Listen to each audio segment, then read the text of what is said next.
అనగనగా ఛానల్‌కి అందరికీ స్వాగతం. పిల్లలు, ఇప్పుడు మనం పరమానందయ్య గారి శిష్యుల కథ నుంచి 'ఈ కాలు నాది, ఈ కాలు నాదే' అనే ఒక సరదా కథను వినేద్దాం. ఒకసారి పరమానందయ్య గారు భోజనం చేసిన తర్వాత భుక్తాసంతో అక్కడికి గదిలోకొస్తారనమాట. వచ్చి, "ఒరేయ్! నేనిప్పుడే భోజనం చేసి వచ్చాను. కాసేపు విశ్రాంతి తీసుకుంటాను" అని చెప్పనగానే వాళ్ళ శిష్యులందరూ దగ్గరికొస్తారు. "గురువుగారు, ఇక్కడ చాప వేశాము, పరుపు గూడా వేశాము. రండి. మీరు పడుకోండి. మేము తలకాయ పడతాము, కాళ్ళు గూడా నొక్కుతాము. ఒరేయ్! విసనకర్ర తీసుకురండ్రా, గురువుగారికి విసురుదాము" అని చెప్పి ఒకళ్ళు, అట్లా అందరూ వస్తారనమాట. వాళ్ళలో ఒక శిష్యుడు, "ఒరేయ్! ఈ కాలు నేను పడతానురా" అని చెప్పి ఒక కాలు దగ్గరికెళ్ళి కాలు నొక్కబోతాడు. ఇంతలోగా ఇంకో శిష్యుడొస్తాడు. "ఒరేయ్!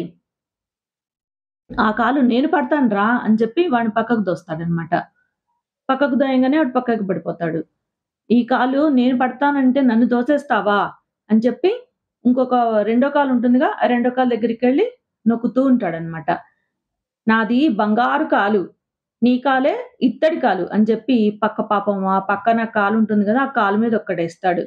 "ఒరేయ్! నేను నొక్కుతున్న కాలుని ఇత్తడి కాలంటావా?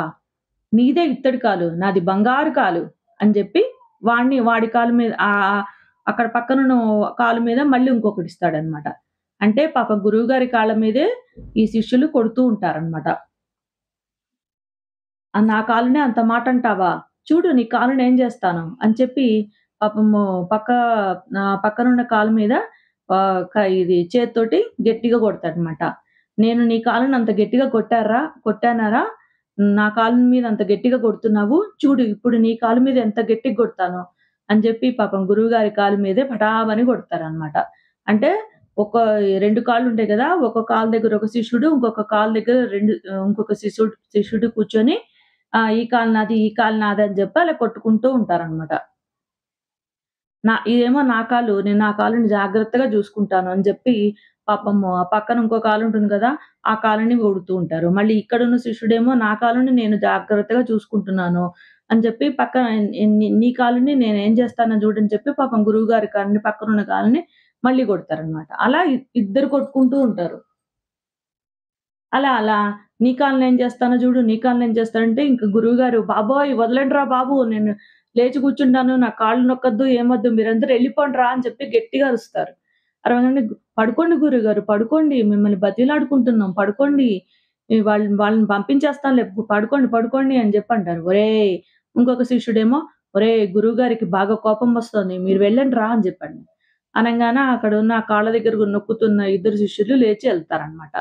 వెళ్ళి ఇంకా గురువుగారు హమ్మయ్య! వెళ్ళిపోయారనుకున్న ఇంతలో ఇద్దరిలో ఒకడేమో ఒక ఇదేంటి చపాతీ కర్ర ఉంటుంది గదా! అది ఒకడు. ఇంకొకడేమో ఒక ఇది గుండ్రాయి లాంటిది ఏదో ఒకడు.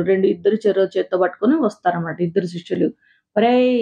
ఇప్పుడు నీ కాలు నేను చేస్తాను చూడరా" అని చెప్పి ఇలా పైకెత్తుతాడు ఆ కర్రని. అంటే "ఒరేయ్! నా కాలుని ఏమన్నా చేస్తే నేను ఊరుకుంటానా? నీ కాలుని చూడరా నేనేం చేస్తానో" అని చెప్పి ఆ రాయిని తీసుకొని పైకెత్తుతాడన్నమాట. "చూడరా నీ కాలుని పచ్చడి పచ్చడి చేస్తాను" అని చెప్పంటాడు. ఇంకొక శిష్యుడేమో "నీ కాలుని సొరకాయ నరికినట్టు నరుకుతాను రా" అని జెప్పి ఇంకొక శిష్యుడు అంటాడనమాట. అని అలా ఇద్దరు ఇంక గురువుగారేమో భయపడిపోతూ ఉంటారు. "ఒరేయ్! ఆపండ్రా! అవి నా కాళ్ళు రా" అని చెప్పంటే, "పోనీండి గురువుగారు వాళ్ళ కాళ్ళని వాళ్ళు ఏం జేసుకుంటే మీకెందుకు? మీరు హాయిగా పడుకోండి. బతిమిలాడుకుంటున్నాం గురువుగారు. పడుకోండి, పడుకోండి" అని జెప్పి ఆ పక్కన మిగతా శిష్యులేమో పక్కన జేరి గురువుగారిని లేవనీయకుండా పట్టుకొని ఒకళ్ళు తల పిసుకుతూ ఉంటారు. ఒకళ్ళేమో చేతులు పట్టుకొని కూర్చుంటారనమాట. ఇక గురువుగారేమో భయపడిపోతూ ఉంటారనమాట. ఇంతలోకి గురువుగారి భార్యొస్తుంది. వచ్చి "ఒరేయ్! ఏం జేస్తున్నార్రా గురువుగారిని? మీ చేతులు పడిపోను అయ్యయ్యో!" అని జెప్పి ఇంక గబగబా వచ్చి ఇంకా శిష్యులందరిని తరిమేస్తుందనమాట. ఇంక తరిమేసి వచ్చి లేవండి, లేవండి అని జెప్పి ఇంక లేపుతుందనమాట. ఇంక నేను భ్రమరం నేను గనక కొంచెం సేపు కొంచెం ఆలస్యంగా వచ్చినట్టయితే వీళ్ళు ఈ శిష్యులందరూ కలిసి నా కాళ్ళని పచ్చడి పచ్చడి చేసేసేవాళ్ళు అని జెప్పి అంటాడనమాట. అనంగానే "ఆ! మీరు మరీను ఇంత తెలివి తక్కువ వాడిని శిష్యులుగా జేర్చుకొని మీరేం జేస్తారండి" అని చెప్పి అంటుందనమాట. అంటే "లేదు భ్రమరం వాళ్ళు శుద్ధ అమాయకులు. అందుకనే నా దగ్గర పెట్టుకున్నాను. ఇంత వాళ్ళింత అమాయకులు బయటికెళ్ళి వాళ్ళు ఎలా బతుకుతారు? ఎలా ఉంటారు?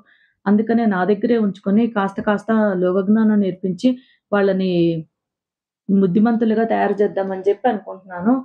పోన్లే రోజుకొక్కొక్కటే ఒక్కొక్కటే నేర్చుకుంటారు. మెల్లగా నేర్చుకుంటారు. చీమలు నడిచినప్పుడు ఒక దారిలాగా ఏర్పడుతుంది. అట్లనే వీళ్ళు ఒక్కొక్క రోజు ఒక్కొక్క విషయం నేర్చుకొని అలా బుద్ధిమంతులుగా తయారవుతారు అని జెప్పి అంటారనమాట పరమానందయ్య గారు. ఇంతలోకి వీళ్ళిద్దరు ఇట్లా మాట్లాడుకుంటే పక్కన ఒక పామొస్తుంది. పాము చూడంగానే ఇంక వీళ్ళిద్దరు భయపడిపోతారనమాట. "చూసావా భ్రమరం, వాళ్ళని తిట్టుకున్నాం గానీ, కొడితే కొట్టారు గానీ, ఇప్పుడు వాళ్ళ హడావిడికి ఆ పాము బయటికి రాలేదు. లేకపోతే ఈ మన ఇద్దరి గతి ఏమైపోయేదో" అని చెప్పి ఇద్దరు అనుకుంటారనమాట. వాళ్ళు ఎంత తెలివి తక్కువ పని చేసినా గూడా దాని నుంచి ఏదో ఒక మంచయితే జరుగుతూ ఉంది అని జెప్పి ఇద్దరు అలా అనుకుంటారనమాట.